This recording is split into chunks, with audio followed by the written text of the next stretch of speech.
ఈ దీక్ష మీతో పాటు ఆగిపోకుండా ఇలాగే ఈ దీక్షను ముందుకు కూడా మీరందరూ తీసుకెళ్ళాలి. ధర్మం మనం నిలబెడితేనే భావితరాలకు అందుతుంది.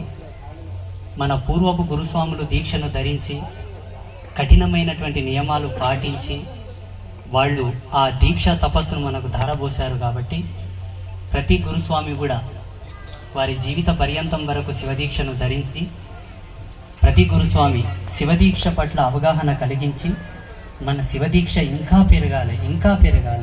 ప్రతి గ్రామంలో శివదీక్షదారులైనటువంటి స్వాములు అలా తిరుగుతూ ఉంటే ఆ గ్రామంలో ఉండేటటువంటి తొక్కుడ దోషం, అంటు దోషం, ముట్టు దోషం, ఆ గ్రామానికి ఏమైనా గద్దర్లున్నా, మహమ్మారులున్నా, ఏమైనా పీడలున్నా పొలిమేరకు సంధి దోషం అని ఉంటుంది. అటువంటి దోషాలు ఏమున్నా ఆ శివదీక్ష ధారణను చూడగానే అవన్నీ సమసిపోయి ఆ గ్రామం అంతా సుభిక్షంగా ఉండి, ఆ ప్రాంతం అంతా సుభిక్షంగా ఉండి, ఈ దీక్షా మహిమను అందరూ వేణోళ్ళలో కొనియాడాలంటే మన శివదీక్షను ఇంకా మనం పెంచాలి. అందుకోసం ప్రతి గురుస్వామి దీన్ని దీక్షలో ఒక దీక్షగా భాగంగా పెట్టుకోవాలి. చెప్పాలి, స్వామి కష్టం అనేది ఈ జన్మకు అనివార్యం.